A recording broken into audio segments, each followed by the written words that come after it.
Hello friends, welcome to kanishk kitchen. நாம இன்னைக்கு ரொம்பவே டேஸ்டியான ரசம் எப்படி செய்யலாம்னு பார்க்கலாம்.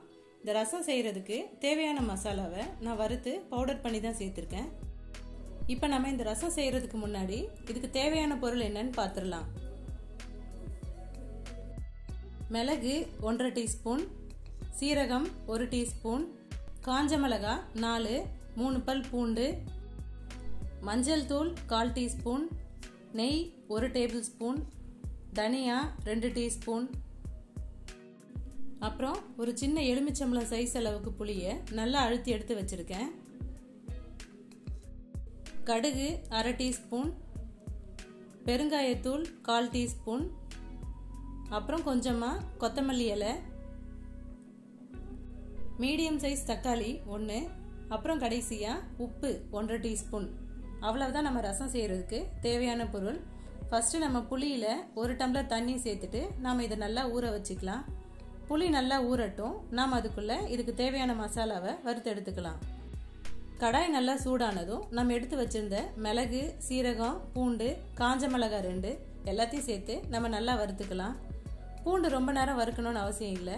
இதை ஒரு 2 நிமிஷம் வறுத்தா போதும். மீதி எல்லாத்தையும் ஒரு 5 நிமிஷத்துக்கு லோ ஃப்ளேம்ல வச்சு நல்லா வறுத்து எடுத்துக்கலாம். நாம வறுக்கும்போது சீரகமும் தனியாவும் கருக்காம நல்லா வறுத்து எடுத்துக்கணும்.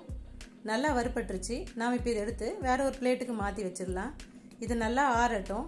இது நல்லா ஆறுனதுக்கு அப்புறம் நம்ம காஞ்ச மிளகாயிலிருந்து காம்பை கிள்ளி எடுத்துட்டு நாம் அதுக்கப்புறம் இது எல்லாத்தையும் மிக்சி ஜாரில் சேர்த்துட்டு நல்லா அரைச்சி எடுத்துக்கலாம்.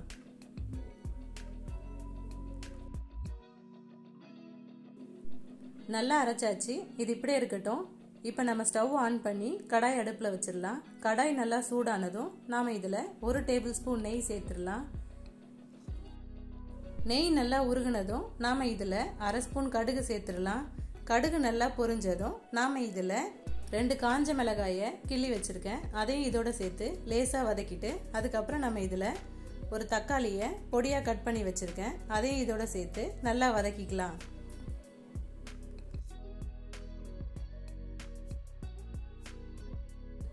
தக்காளி வதங்கிட்டு இருக்கும்போதே நாம் இது கூட 1/4 ஸ்பூன் மஞ்சள் தூள், அப்புறம் 1/4 ஸ்பூன் பெருங்காயத்தூள் அதையும் இதோட சேர்த்து நல்லா வதக்கிக்கலாம். நான் இன்னைக்கு ரசம் தாளிக்கிறதுக்கு நெய் சேர்த்துருக்கேன். நம்ம நெய் சேர்க்கறதுனால ரசத்தோட டேஸ்ட் ரொம்பவே சூப்பராக இருக்கும். நீங்கள் நெய்க்கு பதிலாக ரீஃபைண்ட் ஆயில்னாலும் யூஸ் பண்ணிக்கலாம். தக்காளி நல்லா வதங்கிருச்சு. இந்த அளவுக்கு வதங்கினா போதும்.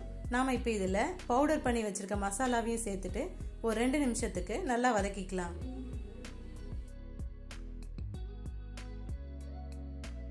நல்லா வதக்கியாச்சு. நாம் இப்போ இதில் கரைச்சி வச்சிருக்க புளி தண்ணியும் சேர்த்துட்டு அதுக்கப்புறம் நம்ம இதில் ரசத்துக்கு தேவையான அளவு தண்ணி சேர்த்துக்கலாம். நான் இது கூட 2 டம்ளர் தண்ணி சேர்த்துருக்கேன். தேவையான அளவு தண்ணி சேர்த்ததுக்கப்புறம் நாம் இது ஒரு வாட்டி நல்லா கலந்து விட்டுடலாம். அப்புறம் நம்ம இதில் ரசத்துக்கு தேவையான அளவு உப்பு சேர்த்துக்கலாம். நான் இது கூட 1/2 டீஸ்பூன் உப்பு சேர்த்துருக்கேன். இப்போ இதில் கொஞ்சமாக கொத்தமல்லி இலையை சேர்த்துட்டு நாம் இது ஒரு வாட்டி நல்லா கலந்து விட்டுறலாம். நாம் ரசத்தை ரொம்ப நேரம் கொதிக்க விடக்கூடாது. ரசம் லேசாக கொதிக்க ஆரம்பித்ததுமே நம்ம ஸ்டவ் ஆஃப் பண்ணிடணும். ரசம் லேசாக கொதிக்க ஆரம்பிச்சிருச்சு. இப்போ நம்ம ஸ்டவ் ஆஃப் பண்ணிட்டு இதை வேற ஒரு பாத்திரத்துக்கு மாற்றிடலாம். இப்போ நம்மளோட ரசம் ரொம்பவே டேஸ்டியாக ரெடி ஆயிடுச்சு. நீங்களும் இந்த ரெசிபியை ட்ரை பண்ணி பாருங்க. ட்ரை பண்ணிட்டு எப்படி இருந்துன்னு கமெண்ட் பண்ணுங்க.